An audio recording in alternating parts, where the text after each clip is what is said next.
gone wild. News 5 investigators uncovering a string of Cuyahoga County Corrections officers accused of crossing the line, taking part in unprofessional behavior with the people they're paid to watch. Now News 5 investigator Scott Knoll tells us even the union representing those officers says something has got to change.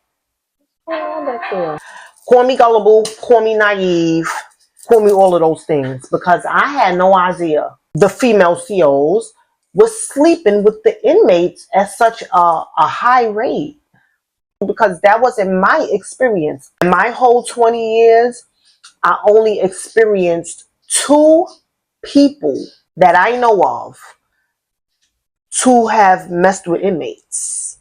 Yeah, so to me, it was like far in between. It wasn't a regular thing. It didn't really happen like that. For those who don't know me, Chattel Red, the grown-ass teenager here. So let's watch the video, and then we're going to get into it. The allegations, how often do you drink on the job? Seem unbelievable. Is this just jailers gone wild in some cases? Sometimes it looks like that. From a so-called fight club behind bars to accusations of drug smuggling, we're not talking about the inmates. I hope you understand how much of a security risk you are. It's corrections officers in the hot seat. Some of this stuff is not just a dumb mistake that causes you to lose your job. Some of this stuff potentially puts you in prison. News 5 investigators discovered 5 different corrections officers placed on leave or fired in the last 7.5 months for a string of incidents involving what the union calls inappropriate relationships with inmates. Have you ever seen kind of case after case after case after case like this? No. Take Shantia Kirkland. Investigators say she disguised her identity to send emails and do video chats with the father of her child. I made him, because I made him. Who was also an inmate, locked up, facing murder charges. Even in one case, overseeing his pod while working as a jailer.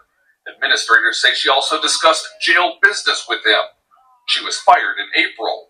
The same 5 within 7 months is crazy. That's like abnormal. That's extra. Excessive. Yeah, that's the word. That's excessive. But that's definitely a no-no to work in the housing area with your baby father. What you're supposed to do, for those who don't know, you're supposed to write a report and turn it into our security department. And then they have to transfer the inmate. Somebody that you have a relationship with cannot be in the same facility as you. And you won't get in trouble so long as you, as they say, put it on paper so that way they can move the inmate. We can't help who we had relationships with in the past. We can't change that, and we can't make them be better people. But what we can control is that they will not be in the same facility as us. Once you write that report, you can still have a relationship with them. If that's your kid's father, he can call their house and talk to his kids and also talk to you. First of all, how old is she? She looks 13. I'm just saying. I mean, I started young too. I did. I started at 22. And I looked younger than my age. So I probably looked like 18 or some shit. How old can they start becoming the CO? Is it 18? She looks young, and so does the child's father, the baby father, the baby daddy. You guys can't be in the same building because it's a security risk. Yeah, I'm sure she brought him stuff. I know she did. Because for her to be on the phone telling department business and all that, no, he's an inmate, my love. Yeah, you got to know when to separate. He's an inmate right now at this time, and he has to get treated like an inmate. You have that co-parenting relationship, but also you can't be telling him business. She deserved to get fired. Deputies say they watched as another corrections officer, Kiana Thompson, picked up drugs from the mother of an inmate and told investigators she planned to smuggle them into the jail. Thompson remains on paid administrative leave. If all those facts are true, I mean, it's just disgusting. So what's going on? As a sociologist, I see patterns. So real quick, they must have been already investigating her, and they busted her before she got to bring it in. I don't understand what these girls be thinking about. I did that job to live this life that I'm living right now. I would never mess that up for nobody.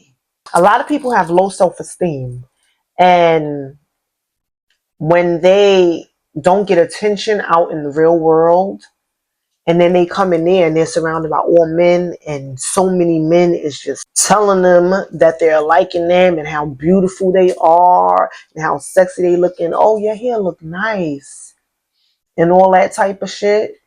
And it goes to their head because they not used to hearing it. Yeah, I never been that type of chick. Never ever. Not bragging. I'm just saying. I've never been thirsty for attention like that because I always got it. In the academy, they tell you if you was ugly on the street, you ugly in jail too. Facts. They literally tell you that. If you was ugly on the streets, you ugly in jail too. Don't let these niggas gas you up. Daniela Yauk-Ajami is an assistant professor at the University of Akron with expertise in women in the criminal justice system.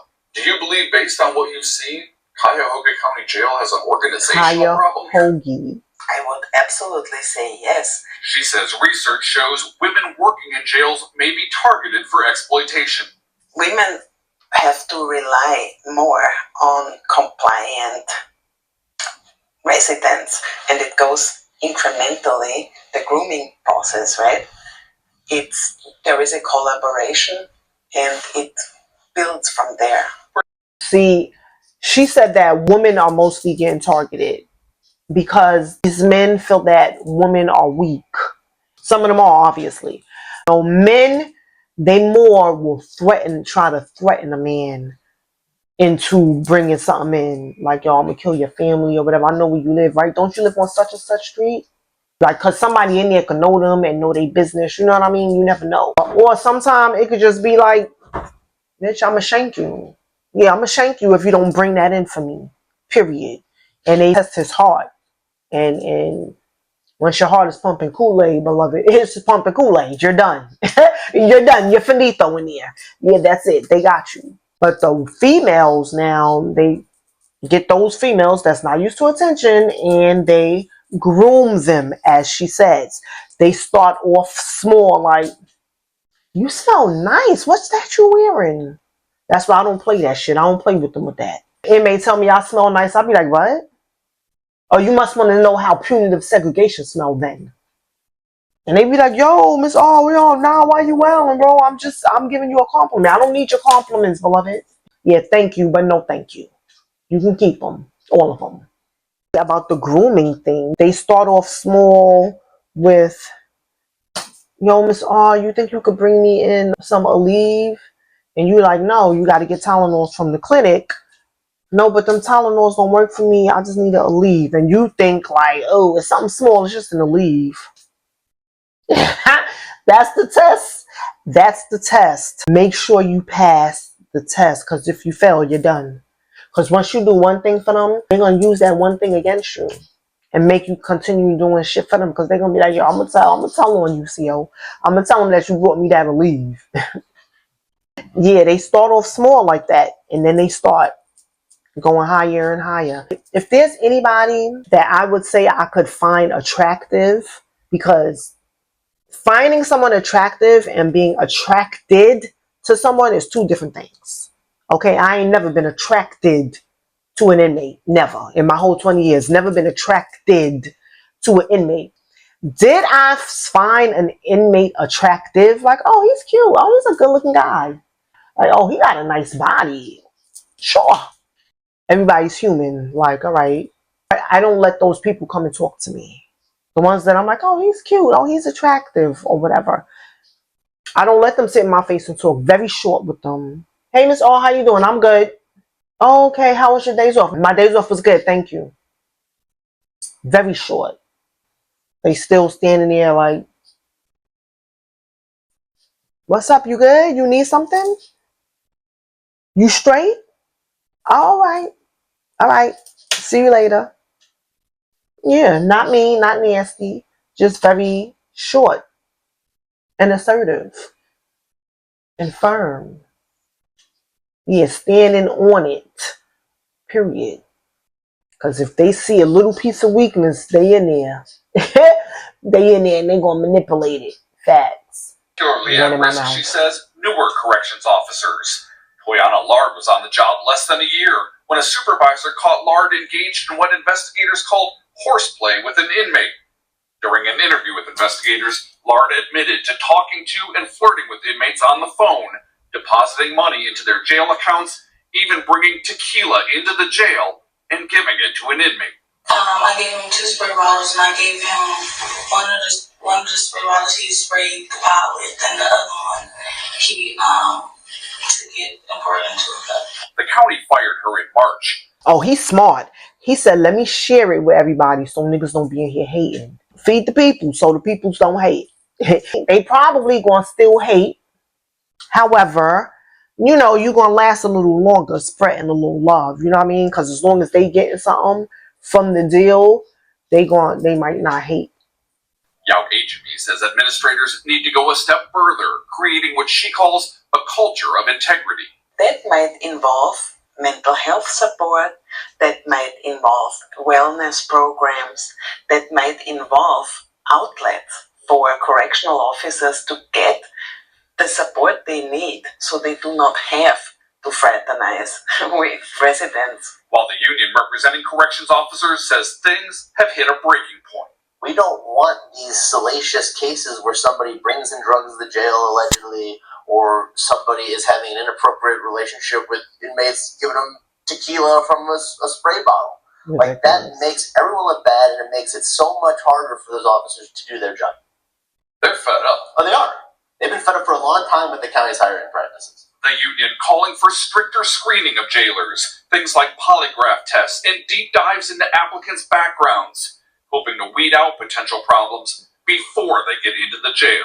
When you put officers that have actually done things that are truly in violation, that are truly putting officers and inmates in harm's way, you degrade life safety in that jail. At first, I was a little shocked at the polygraph. I'm like, polygraph? But you know what? Yeah, I agree, because they gotta, this is too much. This is a lot. I mean, she's really running around the table playing with him.